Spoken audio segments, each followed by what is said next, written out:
Hayom Yom Rishon B'Shabbos. Today is Sunday, and we are learning Parsha, as is our tradition. Sunday night to learn Parsha. We had a shtickle break for Pesach, but here we are back again after Pesach. We're learning Parsha. This week's Parsha is Tazriah Mitzayda. Tazriah Mitzayda deals entirely with halachas of Tumaa and Tahara. Both Parshas, entirely with halachas of Tumaa and Tahara. The very beginning of Parsha Tazriah talks about what's called Tumas Yeldus, the Tumaa associated with procreation. A woman has a baby, she has to bring certain karbonis after she's purified from various different Tumas. It's called Mechusar Kippurim. Then the rest of Parshas Tazriah and a good portion of Parshas Mitzayda talk about the Tumaa of Tzara'as. And a Mitzayda also, in certain cases at least, needs to bring a carbon. And of course, Tzara'as has three basic levels.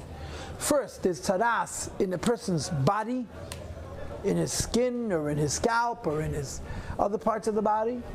Then there is Tzara'as, what's called Nigei B'godim. Discoloration happens in people's clothing. And then finally, there's Nigei Batim. Discoloration happens in people's walls of homes, which are discussed in Parshas Mitzayda.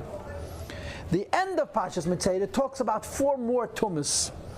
2 tumas for a man, 2 tumas for a woman. An easier tumah for a man and a harder tumah for a man that are called Keri and Zov. An easier tumah for a woman and a harder tumah for a woman that are called Nida and Zovo.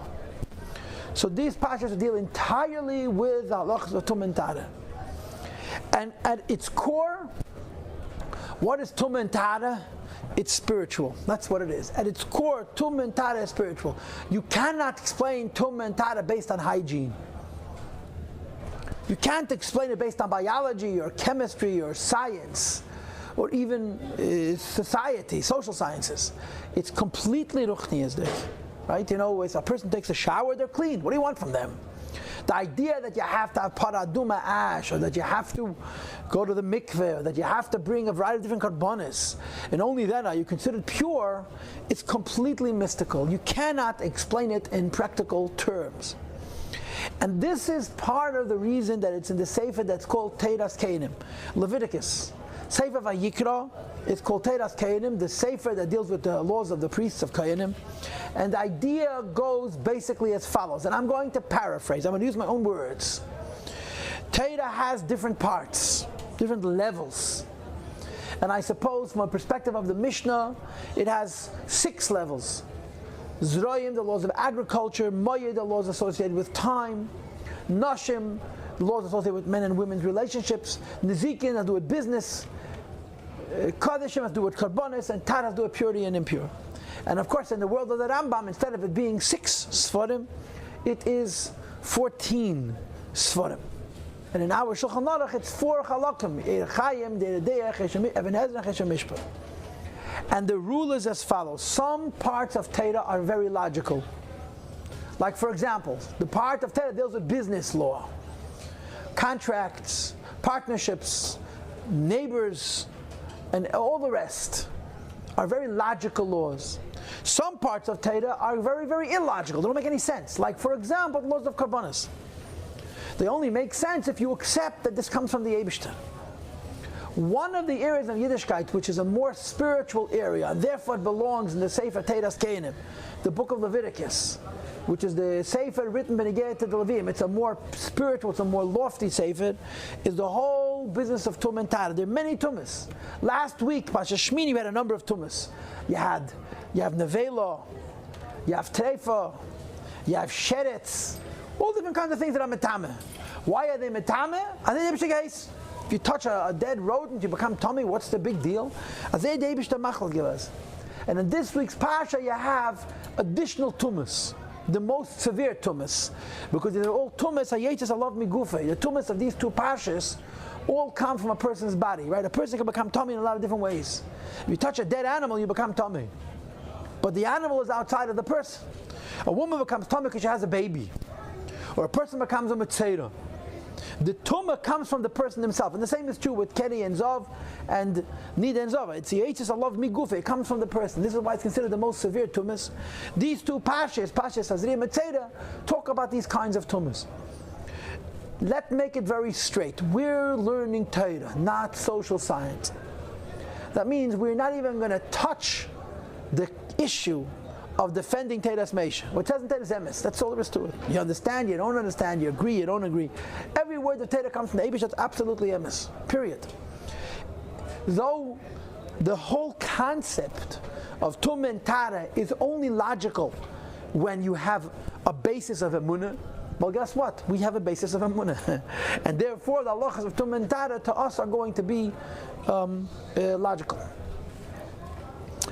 So this is the basic spirit of the entire Parsha. More narrowly, last year we didn't have a class Parsha Tazriah, it must have been Pesach. But 2 years ago we used to have twice a week. I gave you a 3-part series, you remember? 3 parts, I don't know if they made it to the internet, but a 3-part series explaining Tumas Yeldus, the Tumaa of a woman who has a baby. How come when she has a son it's 7 days of Tumaa and 33 days of Tara. When she has a daughter it's 14 days of Tumaa and 66 days of Tara. It was very involved, very mystical. I forgot what we learned, but I know we spent a lot of time. We no longer have a twice-a-week program. We have a once-a-week program, which has its milas. That we're going to be talking about Tzara'as, Mitzayda, a leper. But I've given many classes on Tzara'as already. I have a number of classes. I don't know if they're on the internet, but I looked through my file today. I have quite a file on Parsha Tazriah of Sheyurim, Benegate, and Yom of Tumaa and Tara. What we're going to do tonight is a specific aspect of Tumas Tzara'as. It's a specific aspect of Tumas Tzara'as. It's a specific aspect of Tumas Tzara'as. Before I get to the particular point that we're going to focus on, it's important that I set up the basic idea of Tzara'as B'chlal. What is the concept of a Mitzayda? What does it mean to be a leper? And the Rambam writes that this doesn't happen nowadays. It's not the same thing as the medically diagnosed illness called leprosy. It's a ruchnizik illness that used to happen in the times of the Beis HaMikdash. It no longer happens. It's a spiritual illness, Pashut. What is the concept of Tzara'as? So, I did a little reading today, not a lot of reading today, but did a little reading on the basic point of Tzara'as, of course, in addition to preparing the class. And I would like to suggest that there's 2 basic ways of looking at Tzara'as. 2 basic ways of looking at Tzara'as. But before I give you the 2 ways of looking at Tzara'as, let me give you a basic Hakdama. Tumaa only happens in places of Kedusha. There's no Tumaa in a stone. Why not? Because Tumaa means a negative spiritual force. Negative spiritual forces are connected to positive spiritual forces. Because negative spiritual forces need to leech. They need to parasite. They need to take from positive spiritual forces. So there is no good energy, there's not going to be any bad energy. Where there is a good energy, this is where the possibility of a negative energy exists. And to the contrary, the better the good, the greater likelihood that a negative energy is going to manifest. However, when there's goodness, negativity doesn't stand a chance. In an environment of positiveness and light and focus, Tumaa doesn't have an opportunity. So how does Klipa operate? It tries to find weaknesses in good. If there's no good, then there's no life. There's no life, Klipa has no interest. Tumaa is not going to live from death. If there is good, now you have to find the vulnerability. That's the basic principle of Tumaa. Something which is close to good but not good enough, that's Tumaa. Close enough to good to provide life, but not strong enough to preserve the life in a positive direction, that allows for the circumstance of Tumaa to set in. That's the basic rule. That's the rule about Tumaa. Tzara'as, the same thing. Tzara'as happens to Yidden. Al Rebbe says in the Likutei Torah, it happens to Yidden who are on the Madrega of Adam. The highest type of Yid. There's 4 names to a Yid. Adam, Ish, Enish, and Gever. The lowest allusion to a Yid is Enish. The highest allusion to a Yid is Adam. Dafka Adam kiyeh be'er b'sarei se'eset ha'pachas ha'beheres. Only a person from the very highest levels experiences Tzara'as. Why? Because Tzara'as is a Tumaa that attaches itself to Kedusha, and Dafka, when there's more Kedusha, you see the Keach of Klipa trying to leech, trying to take off. Okay? Having said that, let me give you two concepts, the way I see it. There's two concepts of looking at the Yin of Tzara'as. One way of looking at Tzara'as is the Tzara'as. I'm really not so sure there are two ways. There's so much overlap, I'm not sure where one ends, next one begins. But nevertheless, that's how I'm going to define it. One way of looking at Tzara'as is that the essence of Tzara'as is that a negative force has taken hold. What the Rashi calls in the Parsha a chayli, an illness, a sickness, a disease has taken root, has entered into the person, and because an illness entered into the person, there's symptoms on the skin. The discoloration of the flesh is a symptom of an inner illness, and these symptoms, which are, since they're symptoms of an inner illness, they declare the person is considered spiritually unclean. So one way of looking at Tzara'as, that the essence of Tzara'as is an invasion of a negative force. Another way of looking at Tzara'as, and I believe that this is really what Chassidus says, is that Tzara'as is an absence of a positive force. Tzara'as is not that something negative has taken root, something positive is missing. The translation of the word Tzara'as in Targum is Sagirusa. Sagirusa means it's locked out. So it says in Chassidus, what's Tzara'as Sagirusa? Something which is called Oyer Abba, the light of Chochmah, which with the mercy of the clock we'll get to later on, is locked out. And that's the basis for Tzara'as. To be sure, these two things are really not two things, because why is it? The first version of Tzara'as is something negative has set in, right? Why could something negative set in? Because the positive is weak. Alternatively, right? What happens when something is missing that's positive? Negativity sets in. So the truth of the matter is, both positions have both aspects. The shaila is, if you have to define Tzara'as, what is it? Rashi and many Mefarshim translate Tzara'as means an illness. A negative energy has entered into the person. Chassidus is going to say that Tzara'as is a lack of a positive energy. Of course, the reason negative energy set in is because there's a certain deficiency. When there's a lack of positive energy, negative things set in.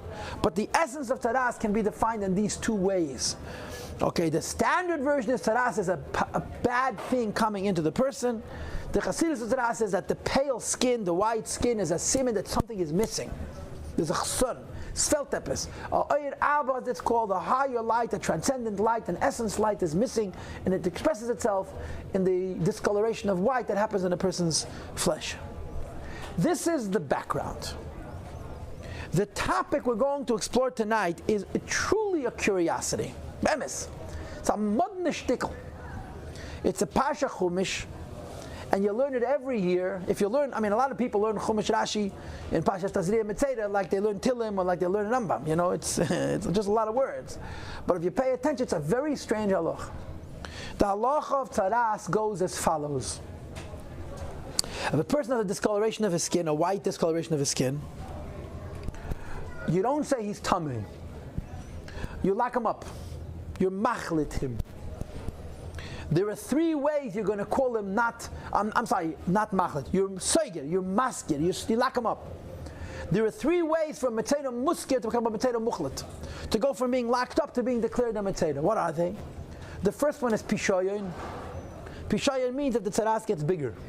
After a week, the Kohen examines it, the Tzara'as get bigger. The second is what's called Seir Lovan. He has white hair inside the discolored spot. And this doesn't require any time. If you come to a Kohen the first time, and you have a Tzara'as that's a certain size, and in that Tzara'as you have whiter, the hair has turned white, you're automatically muchlat. You don't have to be locked up achlal. And the third siman is called Michya. Michya means that in the middle of the whiteness of the Tzara'as, there's normal skin. It's a different word altogether. It's from the same root, from the word chayas. You have this white skin, which shows like a lack of life. If in the center of the white skin you have regular pink skin, and the word michya means living skin, it's also a siman tumah. Okay? So there's three ways a person can become a mitzayda muchlat. The first one is pishoyin, that the tzara'as spreads. This of course takes a minimum of a week. The second is seir lovan. If you see white hair inside the tzara'as, this doesn't take time at all. And the third one is michya. If there's a normal color inside the tzara'as, the person becomes a tumah. There's a weird halacha. If a person's entire body is completely covered in tzara'as, they're tahir. If a person's entire kulei hapach lavan, tahiru. Ubiyay meirois by basar chay yitma.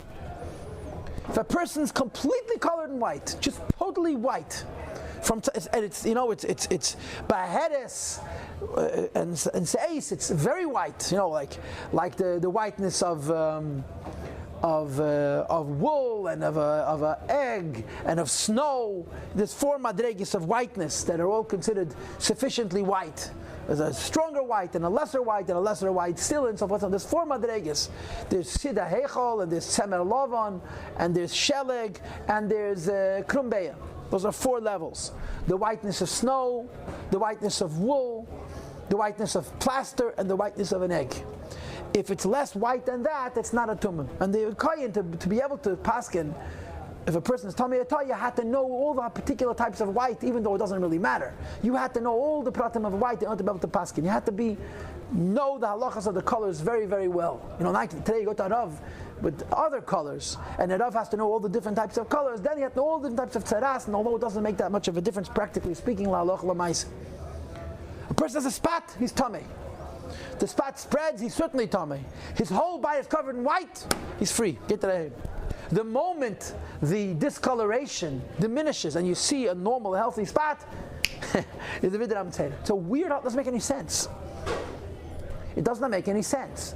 If tzara'as means that the whiteness is a sign of a disease, if the whole body is diseased, then he's for sure sick. Right? If tzara'as means that the person is missing something, like a mineral, a vitamin, a chveis vos, they're anemic, and as a result their skin is very pale. So if the whole body is pale, they're certainly ill. If you're completely covered in white, you're torn. This is the topic of tonight. We're going to learn a variety of different mafarshim who are more or less going to say the same thing. The coup de grace, the chayes, the geschmack of tonight's class is going to be the Rebbe's Sikh, which is ironically a Rashi Sikh. All things a Rashi Sikh. And the Rebbe is going to spin this whole business, Kulei Hapach Lavan, opposite all the other mafarshim. And it's going to give us another entirely new perspective about how to look at the whole concept of tzara'as, and more importantly, the whole inyan of the refuah, of the correction, of the healing from the inyan of mitzvah.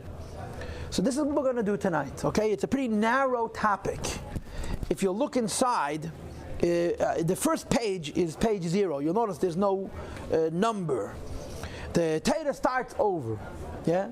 The Torah begins with halachas of tzara'as, and it tells you lock them up 1 week, you lock them up a second week, muskir, muchlet, ftiyarkein, all the different halachas. Then the Torah starts all over again. In Pasuk Tes, it starts over like this. Neged tzara'as ki yiyeh ba'adam. Now that we spoke about tzara'as for 8 psukim, the Torah starts again. If a person is going to have in his flesh ki tiyeh ba'adam, a wound of leprosy, v'hu ba'lakayin, you have to bring him to the kohen. Before, I think it said uba el hakayin, he should go to the kohen. Here it says v'huva, he should be brought to the kohen. V'ra kohen, the kohen is going to see, v'hine, behold, se'es levana ba'oir. There is a very deep color white. Se'es is the highest, the brightest white, which is kishelig, like snow on his skin. V'hihafcha se'alav, and inside that whiteness there is either white hair, which is a siman tumah, or umichias basar chai bas eis. In the center of this white discoloration, there's normal skin. Those are both simane tumah. If you have a spot of tzara'as, which is beyond a certain size, I think it's a shir gris, it has to be a certain size, and in that spot there is either discolored white hair, or michya, that's a siman tumah. He's muchlat. He's a mitzayda. He has to be locked up, and he has to bring karbanos. Tzara'as neishenis he b'yer b'sarei. This is an old wound. This is an old leprosy in his skin. In other words, the fact that you have the white hair and that you have the normal spot in the center is assuming that this is an old wound. The kohen makes him tummy. Lo yasgirenu, you don't lock him up. Ki tamehu, he's tummy. You lock a person up when you're not sure, right? What are the two Hebrew words? Mitzayda musgar and mitzayda muchlat. When you're not sure if he's a mitzayda, you lock him up. When you know he's a mitzayda, then you don't have to lock him up. He's muchlat, he has to sit by himself. He has to be away from the people. He has to be in isolation, in quarantine. But it's not called muskar, it's called muchlat. He's been fixed. Then you have to wait for the tzara'as to leave, and then you have to have the different ceremonies. First of all, you have to have the two birds with the eitz erev and so on. He has to take a couple of haircuts, and then when he's tahir, then he actually brings karbonis, and he becomes a ois mechosek kippur. Now comes the curiosity. Poroach Tifrach. What were to happen if this whiteness were to cover his entire skin? The leprosy will cover all the skin of his wound, from his head to his foot. And there is now one spot on his body that you could see. The Mefarshim explain that the kohen doesn't have to look under his arms and in places where there are folds. You have to just see the body the way you can see it naturally. If every single spot in the body that you could see without telling the person, raise your hand and raise your leg and bend like this and bend like that, is white, the person is tired. He makes this wound pure. Since he's completely turned white, he's pure. Then the next pasuk says, and on that day, that a little natural skin will reappear into this body, Yitmo becomes tummy again. His whole body was white. Now one spot is turning normal, pink. He becomes tummy. He becomes tummy. The sign that he's tummy is that he has normal skin. Tzara'as. Normally what makes you a mitzayda that you have sick skin, yeah? Here what makes you a mitzayda that you have healthy skin. Kozma, you don't have healthy skin, you're okay, you're completely covered in white, no problem. Then there comes back a michya, now you become tummy again. Okay, and there's one more pasuk like Yoshev Abasar Achai v'nepech. If this pinkish skin will again become white, the bala can come back to the kohen. But the kohen is going to see him. V'nepech hanegel alavan, and again it's become white. V'tir kohen is hanegel. The kohen again makes him pure tired. And the Mefarshim, the Mefarshim struggle with these psukim. There's a lot of repetition. It says the same thing several times. And there's many different ways of explaining all of these psukim. This is not a class on Hilchas Tzara'as, you understand? The biggest Rashi Yeshivas don't study Hilchas Tzara'as. The women in Beis Medrash, the Noshim, are not studying Hilchas Tzara'as. It's a Parsha class, a Chakal. We're learning Chumash. So we're not paskening dinim over here, what's the din by this and the din by this. We want to understand what is the spiritual significance. If a discoloration means you're tummy, whether you translate it, the discoloration is a sign that there's an illness in you, and therefore you're tummy. Or you define tzara'as, the discoloration is a sign that there is a missing ingredient. Something good is missing, and therefore you're tummy. If you're completely discolored, all of a sudden you become tired. That's a great irony. It's a very funny Indian. The halacha happens to be, and we're not going to be following the halacha. There's a Rambam. The halacha says like this: if a person comes to the kohen and he's totally covered in white, if you come to the kohen, you're totally covered in white, the kohen has to examine you.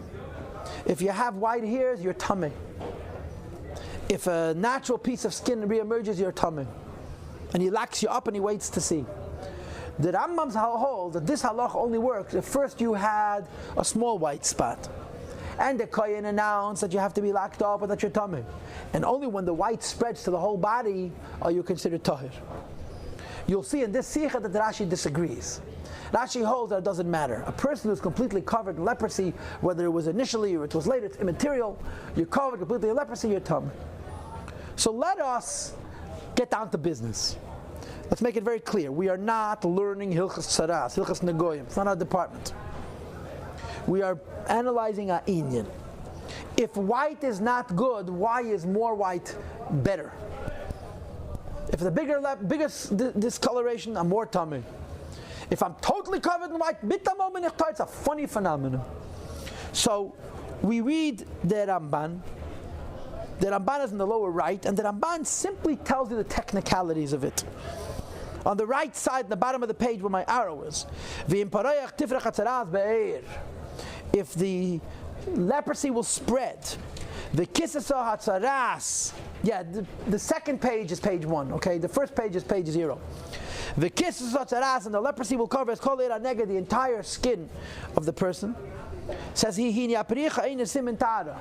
spreading of a tzara'as does not become a siman tara. Faket, we know that a spreading of a tzara'as is called pishayon, or loshna pasek pisoyon. Spreading is a siman tumaa. When does it become a siman tara? When the whole body is covered with leprosy, it becomes a siman tumaa. There are parts of the body that, for example, under the arm. You don't tell a person to raise his hands. Under the arm, or if a person is very heavy, under the layers of skin, you don't have to look. So if everything a person, the kohen, could see on the outside is white, the person is tahir. That's all. So the Ramban simply is saying that a person initially was white and was tamei, the white spread to encompass the whole person, and then the person becomes tahir. Okay? Now go down 3 lines from the bottom. The whole skin of the wound. It means to say like this. A person's body. First of all, the nega. Nega means the old leprosy. Second of all, the rest of his body. To teach us that what's transformed into white is the place where there was originally the Tzara'as, as well as the remainder of the body. But in a case where if the whole body turned white, and the spot that was white suddenly became regular, or healed tamehu. So that's what the Ramban is simply taking the technical halachas. The whole person's body is covered with white, both the part of the body which was white before that made him tamei, as well as the rest of the body. So the Ramban doesn't tell us why. The Ramban just tells us the fact. The halacha is, if a person's body is completely covered in white, they become tamei. The Even Ezra is on the left side of your page. He is the first one to give us a mystical or a more spiritual significance. Why? If a small wound makes me tamei and a bigger wound makes me more tamei, why? Kulei hapach lavan is toy. Says the Even Ezra. Okay, v'tier es hanega ki kvar yotza hanega kulei lechutz. When a person's body is entirely covered with white, that's a symptom that the illness has come out. V'usar mimenu, it's in the process of leaving. In other words, when a person has a discoloration on the skin that's white, Rashi says a similar thing. It's a sign that underneath the skin there's an illness. Underneath the skin there's an illness. And because under the skin there's an illness, the skin is white. So remember how we're explaining it. There's an invasion of a negative force into a person that shows a symptom of a lack of life, whiteness, a lack of life on the periphery. But if the entire body is covered in white, says the Even Ezra, that means to say that there's no illness inside. It means to say that the illness has come out, and it's only on the skin. When a person's body is for the most part pink, or in part pink, and some of it is white and some of it is pink, so we're saying the white is a symptom that under the skin there's more of an illness. But if the entire surface is white, Even Ezra says we're going to presume that this means that the sickness was inside the person, and it's emerged, it's come out. The Even Ezra goes with those opinions that this halacha is only if first you became tamei with a partial whiteness, and afterwards the whiteness spread to the whole body. We're saying that the spreading of the whiteness of the whole body is a siman that it's begun to heal. So if we're going to say Tzara'as is an invasion into a person's body, it's like a parasite. It's like any kind of virus, any kind of bacteria. They go into the body, they incubate, they take space in the body, and they multiply, they make a person ill. And then of course the body fights it off with its immunity, with its powers of defense, and eventually it wins with Eibish's help. It defeats the negative and it pushes the illness out of the body. Tzara'as is a sickness whose raya is the discoloration on the surface of the skin, but the sickness is really underneath the skin. When the whole surface is white, Torah is saying the person has effectively fought off the illness, and all it is on the periphery, all is on the outside. If it's in part, then we say that.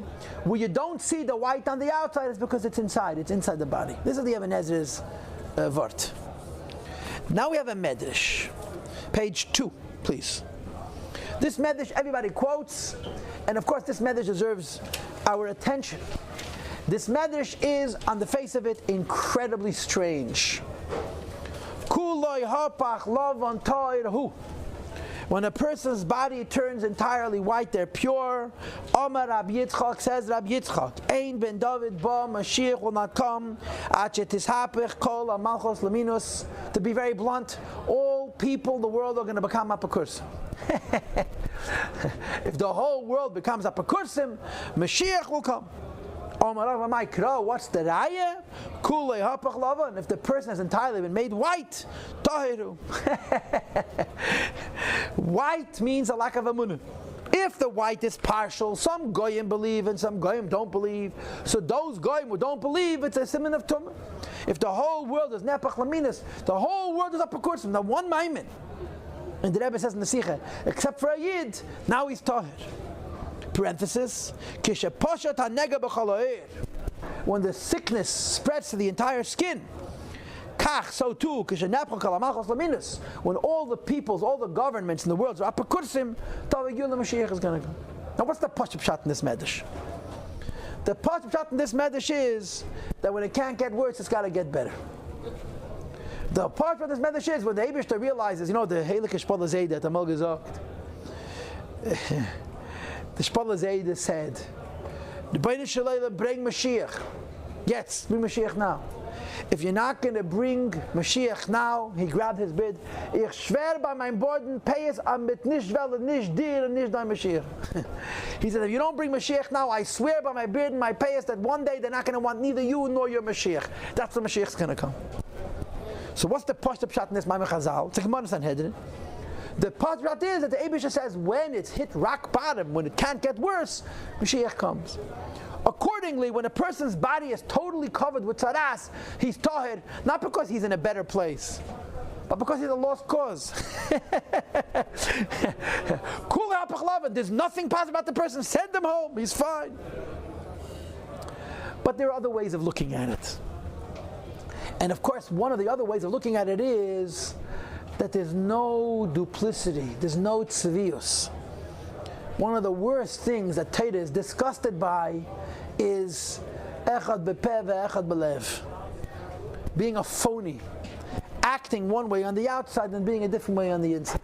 If everybody comes out and says exactly what they hold, exactly what they believe, even if it's terrible, but the honesty is a bitter, is a clarification. And the clarification is what has to happen before Mashiach comes. So there's a little bit of a positive way of explaining it. Kuli hapach lavan, it's been transformed. Nobody believes in the Eibishter. And the people say openly, they don't believe in the Eibishter. Now you can talk to them. Because they don't hedge. They don't say, well, let's not discuss it, I'm an agnostic. No agnostic. It's not complicated.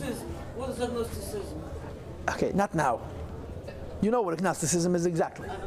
Okay, not now. Agnosticism is I'm not sure. I'm in a misupak. I'm in doubt.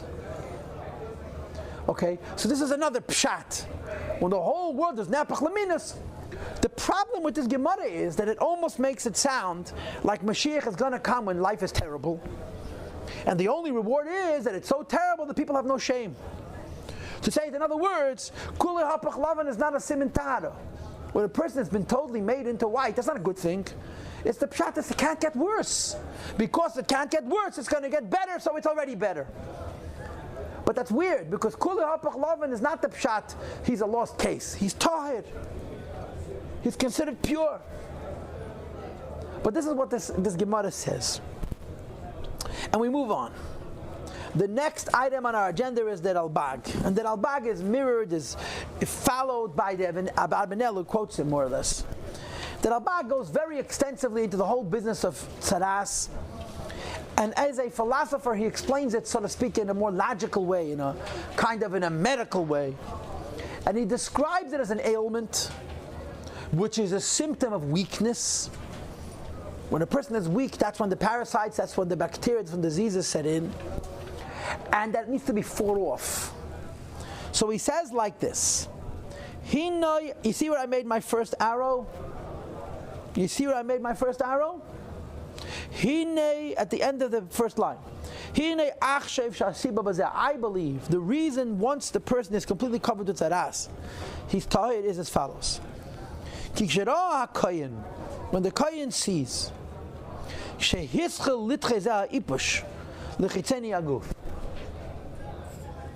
the person develops a partial coloration.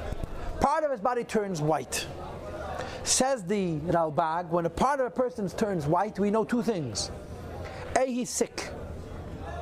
And B, you see a symptom of the sickness. But the symptom of the sickness that you're seeing on the outside means that the sickness is beginning to go out already. And afterwards, the white spreads, that the whole body is covered with white. This proves it means that the inner fire, the inner furnace of the person has been revved up. To use a medical terminology, the immunity has kicked in, and it's fighting off the disease, and you're seeing it on the outside. When a person is part white, part not white, you know he's tummy, you know he's ill. And you don't know yet if the body is in the process of winning over the illness, or the illness is in the process of winning over the body. So you call him tummy. If he's completely covered in white on the outside, says the Ralbag, that means that it's coming out.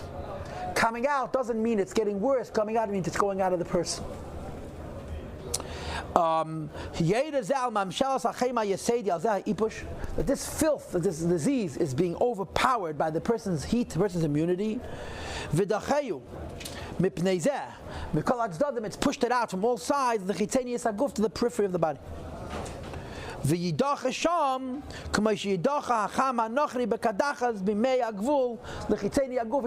an illness called kadachas. Kadachas it's a kind of a fever. And the way kadachas works is that the sign that you're getting healthy is that the heat comes out. You know, when a person is ill, one of the healthiest things, they should perspire, they should sweat, right? Because it's not just that it cools the body down, but it's the not good is coming out of the body. He says, when you see a person totally covered in white, and before he was only partially covered in white, so his prior partially being covered in white is a siman Tumaa, because you know he's tummy, you know something not good. When the whole body then becomes covered by white, there's a siman that the body is fighting it off, it's pushing it out, and it's only on the skin. That's why he's tahir. This is a very positive insight. The kulei hapach lavan only is tahir if it started off tummy. And the reason the kulei hapach lavan is tahir, because it's a raya that the tumah is going out of the person. I'm sorry. This is similar to the Even HaEzer, right? It's a more elaborate form of what the Even HaEzer says. Okay. What happens if a person turned totally white, which is a symptom that the illness is coming out, the body is fighting it off, but then a part of the body again turned back to a natural color, he becomes tummy. So look at the next arrow that I made. Hatam bazeh. The reason why once the whole body has become white and you made him tahir, and part of the body turns to normal, you make him tummy again, is his ba'ar b'mashamanu b'michya. V'zeh ki hanega oy b'heres eis o boy michya chai sheitmei lefi mashakadam. Okay, v'gam ken, and also mipnei shalayim shalateva litchazeh ipish mikal tzdadim. When you see that the person's body has turned partially natural pink, it's a siman that the heat has subsided a little bit, and it's no longer fighting the illness so thoroughly. V'haraya, part of the body has turned normal. Which proves that there's still some of the filth on the inside of the body, and therefore the person becomes tummy again until the tzara'as leaves altogether. So the position of the Ralbag, as you mentioned, the position of the Ibn Ezra is that this business of hafach kulei lavan, that a person turns totally white, he's tahir, it's only if first he was tameh because of a partial coloration of white. And why is it tahara? Because it's a simon that the body is pushing it out. This is the Ralbag. On the next page you have a tur al hatero. Sorry, just there's a way that he can get from being completely white without becoming tameh again? Sure, to remain that way for the rest of his life, or to suddenly become pink all over. But if it happens slowly, gradually, in spots, it's a siman tumah. Can you just repeat, what's the other option besides going from a little bit white to all the way white? What's the other option? If the person is initially completely white. If the person comes to the Kohen the first time, he's totally covered in white. According to many halach, Rambam and others, he's tameh. Oh yeah? Yeah. It's only if it goes from a little to a lot. You'll see later on that the Rashi says no, he's always tahir if he's totally white. Because that's going to be the other position about the whole union of Tzara'as. The Torah says almost the same thing, but he says something a little bit of a different nuance. And you'll see in one of the later Mefarshim that's going to emphasize what the Torah says. He says, "V'tam tara sapricha." You see where I'm reading, page 4 at the top. The reason when the tzara'as spreads to the whole body is tahir, ki kshanega mispashet. The more area the illness occupies, the less qualitatively deep it is. It's not as deeply inside. He brings one of the Mefarshim later on, gives an example. A deep river is always narrower than a wide one. Because if it's deep, it's narrow. If it takes up a lot of area, it's usually shallower. And the same is true of this tumah. When the tzara'as all over the body, it's a sign that it's superficial in the body. If it's deep in the body, it's going to be concentrated in one place. So it's similar to the Ralbag. He's not linking it to a healing. He's simply saying, listen, if you have an illness all over, the illness is very shallow, very superficial, and there's a chatchila no tum. This is what the Torah adds to the discussion. Turn to page 5, and you have the Mesha Alshich.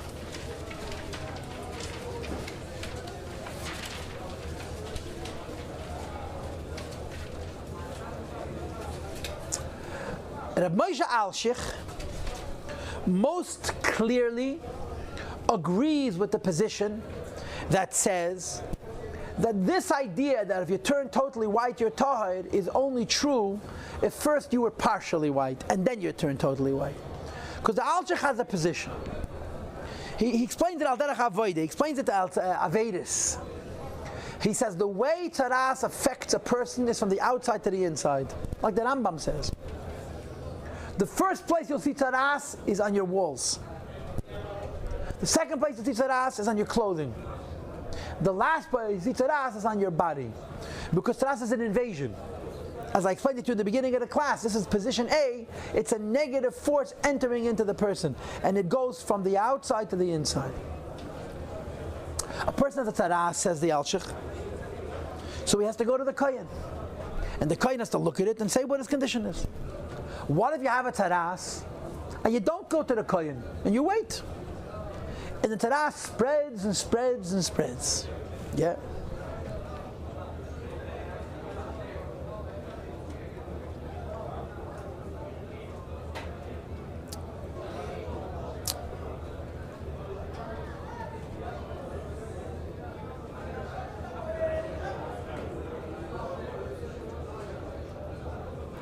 Let's read inside. Top of the page. The Alshich is page 5. The first of the regular lines, not the bold, at the end. He comes to warn a person. The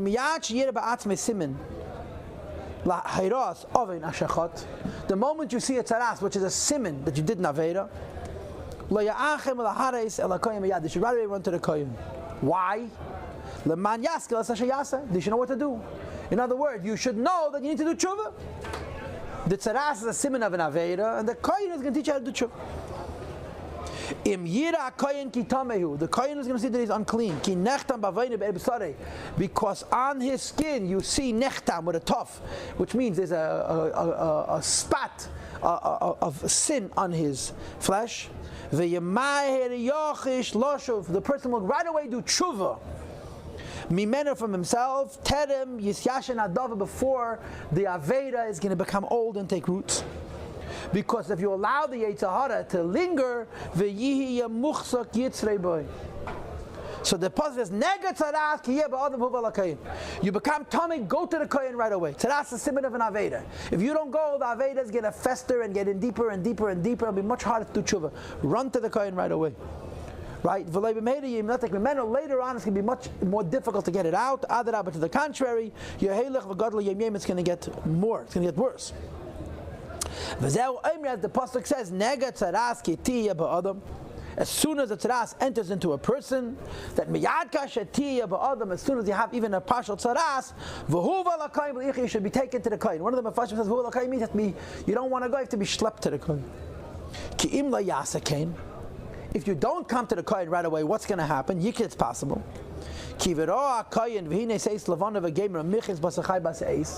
When you finally come to the kohen, not only will you have white on your skin, but in the center of it is going to be pink, which is a siman Tumaa, which is proving the tzara'as is not coming out. When you have a white spot and in the center it's pink, it's not the pshat that you're starting to heal. It's the pshat that it's so deep that in one spot you don't see the symptoms. It's all inside. Okay, because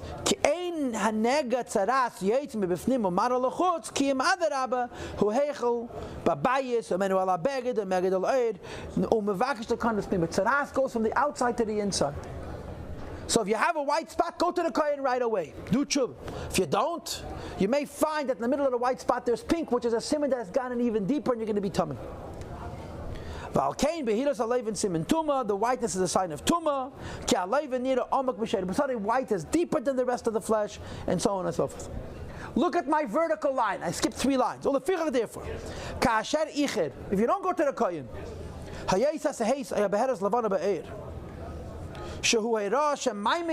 the white is going in even deeper. The more the white lingers, it shows it's not being come out. It's going in further. Okay,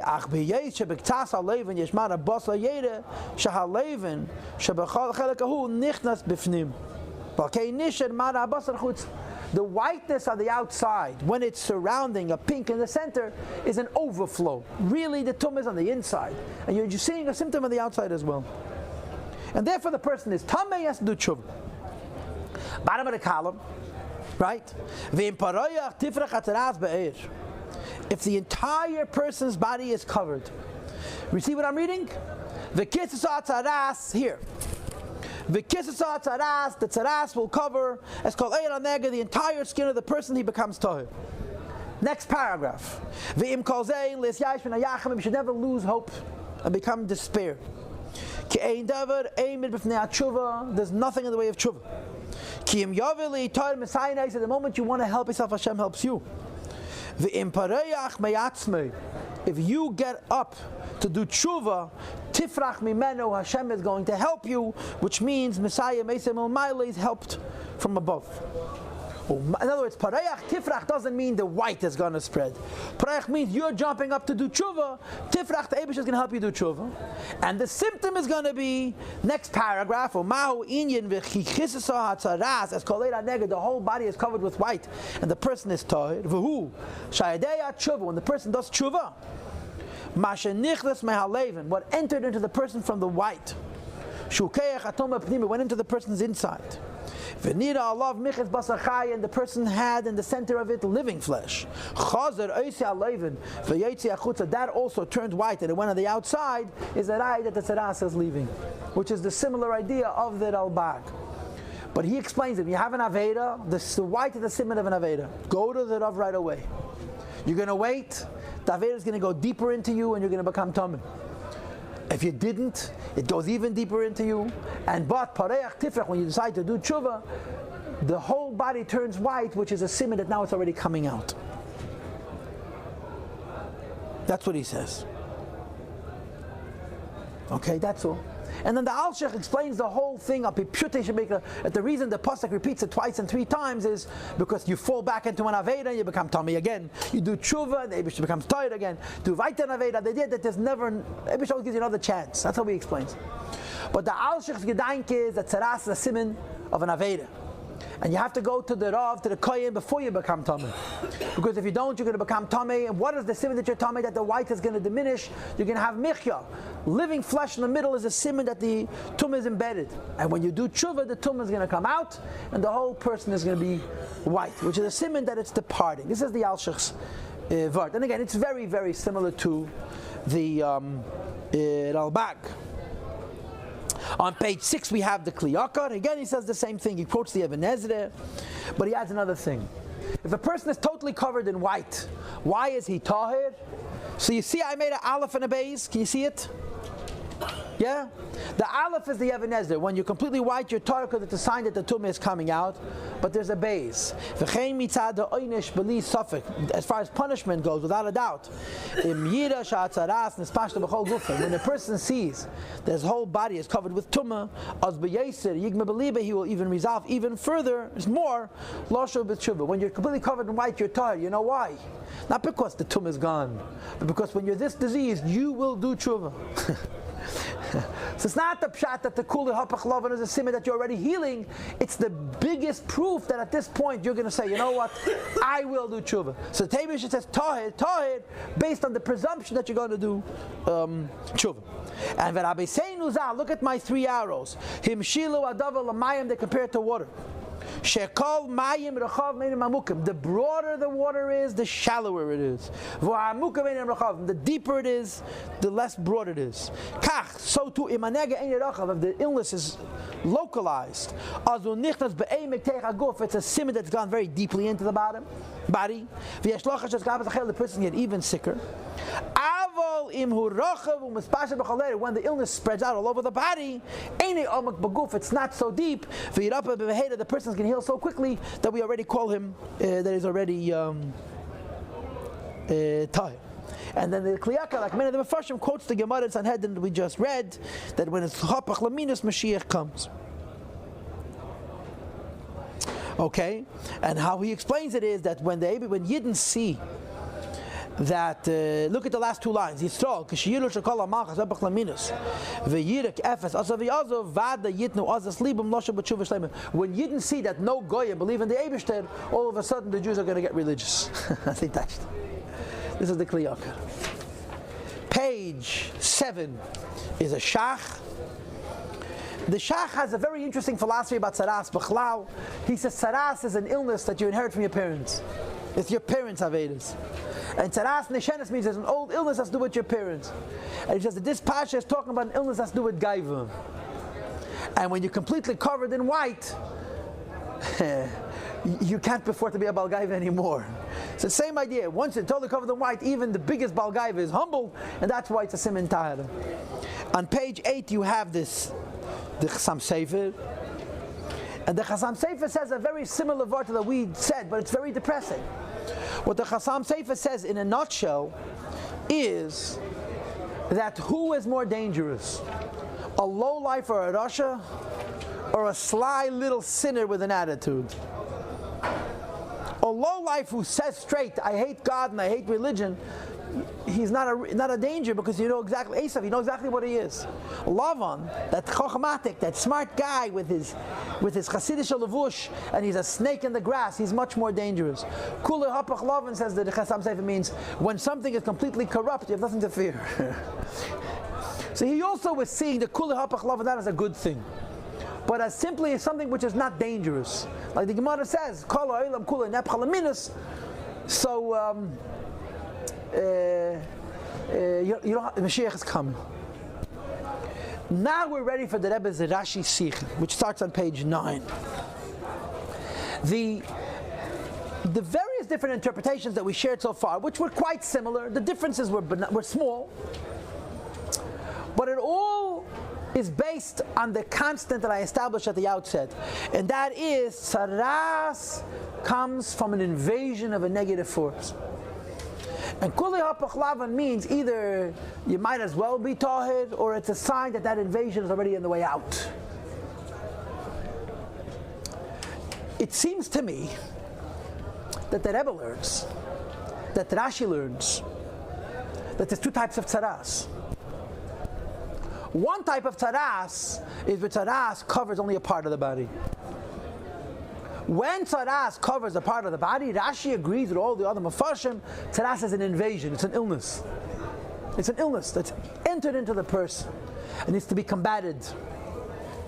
On the other hand, when a person is totally covered in white, and Rashi and Pshutei Shalmikra disagrees with the Tzara'as Keinim.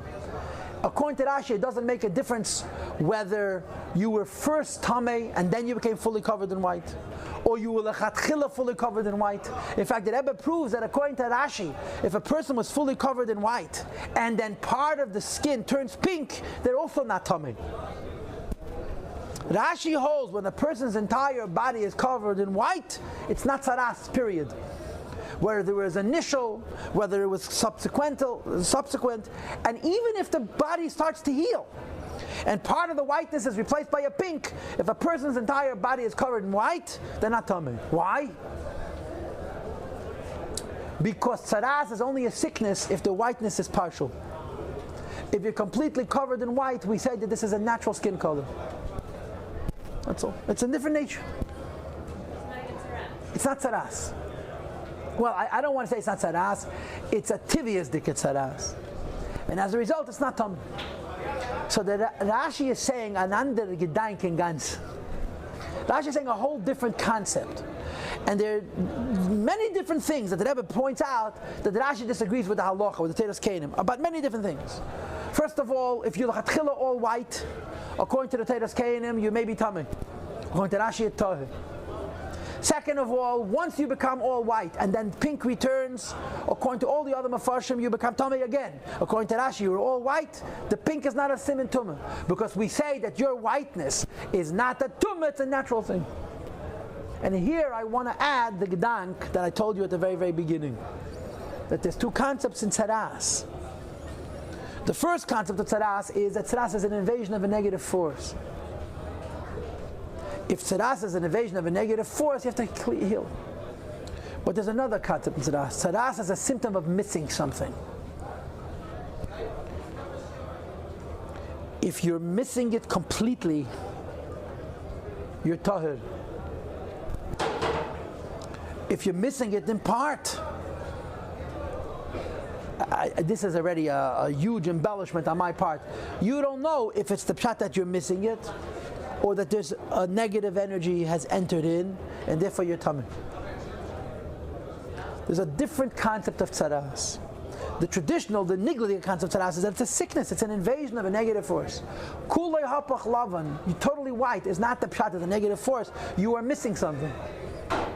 And when you're missing it, it doesn't make you Tamei, necessarily. And this is how Rashi explains the concept of Kuli Hapach Lavan. You're completely transformed into white, so that you're not Tamei. You're not Tamei because completely covered in white is not considered an invasion of an illness. It's a pashat, another natural coloration. To use the words of the Rebbe, Tzara'as is Gzeres HaKosef. The Rashi says, Tzara'as is Gzeres HaKosef. Kuli Hapach Lavan is not Gzeres HaKosef, it's a teva. When you have a white spot with white hair in it, it's Tamei because it's Gzeres HaKosef. When you have a white spot and in the middle there's a pink dot, you're Tamei, it's Gzeres HaKosef. When you've been completely transformed into white, it's considered teva. It's a natural coloration of people's skins. It happens because they're missing something. It's not a infant Tumaa. I don't know what the biology is, and I want you to understand this is not a medical class. This is a chassidus class, a philosophy class. So perhaps that would be the nigla. That would be the nigla equivalent thereof. But I don't want to go there, because once we start guessing, we're going to fall off the guessing bridge into the deep water. Explain it to yourself however you wish. But the pnimius is, when you are lacking a certain pnimius deke completely, it's not a siman Tumaa. Okay? Why? Why? So let me now share with you what Chassidus says about Tzara'as. And what I'm getting from this Sikha, and I could be wrong, and if I'm wrong, I'm like way off the mark. What I'm getting from this Sikha is as follows. The standard understanding of Tzara'as, the Tzara'as is an illness. It's an invasion of a negative force. Chassidus says no. Chassidus says Tzara'as is not an invasion of a negative force. It's a lack of a positive force. Something good is lacking, you turn white. Obviously, when something good is lacking, negative forces enter. But according to Chassidus, the essence of Tzara'as is not something bad coming into the person, but something positive being lacking from the person. The only Pirush that's consistent with this Chassidus, and perhaps this is also the way it's explained in Kabbalah, is Rashi, but not Rashi across the board. Only Rashi by Poroach Tifrach Tzara'as b'chol erbas. When a person has a partial Tzara'as, Rashi agrees with everybody else, Tzara'as is an invasion of a negative force. When a person is totally covered in white, here Rashi agrees with Chassidus and Kabbalah and says, Tzara'as has a deficiency, you're missing something. And when you're missing it completely, it's not a simantum. You got it? So Chassidus has another point of view. Tzara'as means sagirusa, something is missing. The Kabbalah would go as follows. There is something called Oyer Abba, the light of Chokhmah. And let's translate Oyer Abba in an avoided context. The light of Chokhmah means good Yiddish instincts. Good Yiddish chush, a natural chush for Yiddishkeit. In Zman HaGolos, we're missing this chush. So our Yiddishkeit begins in Bina. Bina means our whole inspiration is based on understanding. Understanding is heavy. We don't have that feel. We're that intuition. If a person is missing Chokhmah, the Bina can become very heavy. And sometimes the Bina becomes so heavy that even the Bina is missing. Because there's no Chokhmah, there's no good intuition, the struggle to understand becomes too difficult, and then the person's skin turns white. Why? Because there's a combination of two things. The light of Chokhmah is always white. Bina is represented by blood, which is red. When the skin turns white, we say, because Chokhmah is missing, sometimes the lower level, the Bina, is also missing. And that's when a person is labeled a Metzera. The Chokhmah is missing, and then the Chokhmah is missing, so you operate the level of Bina. But sometimes the dinim of Bina affect that even the Bina is missing. And then the person's skin turns white, the person is Tumaa. Okay? What happens if the whole body is white? So Rashi says it's a different nature. It's ananda natur. But the Rebbe is going to explain this to us, Al Pi Chassidus, and I'm going to bother you to turn to page 12 of your stack.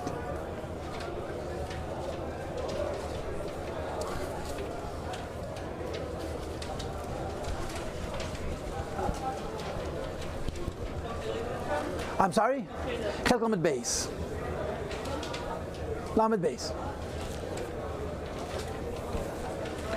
I'm sorry for repeating myself, but here goes, okay? Let's all agree, and we may be wrong, but we're going to assume that all the Mefarshim, besides for Kabbalah and Chassidus, translate Tzara'as as an invasion of a negative force.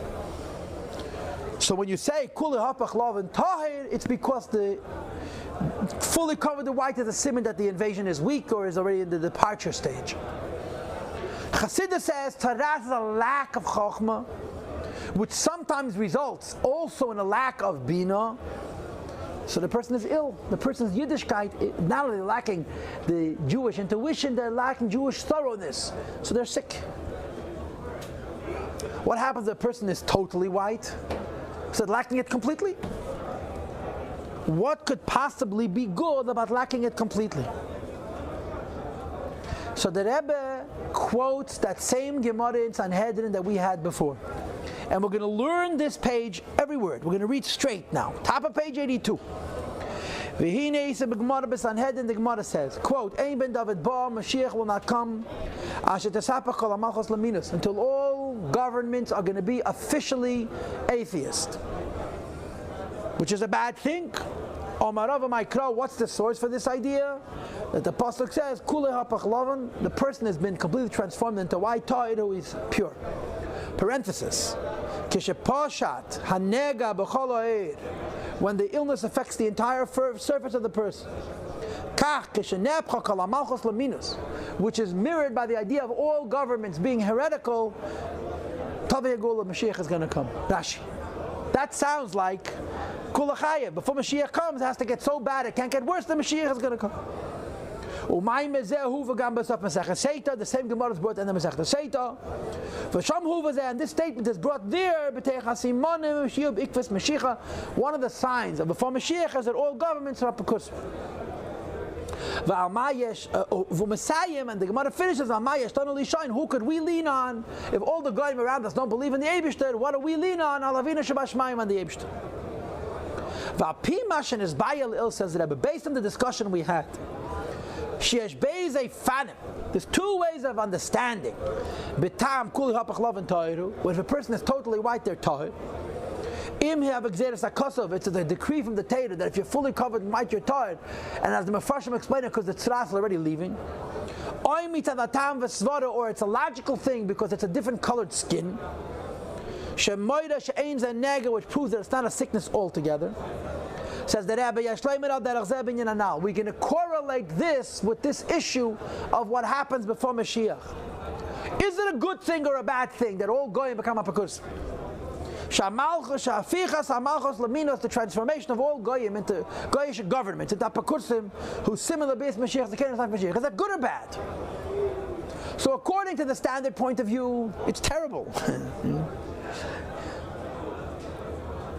But the Rebbe is going to give it a positive spin.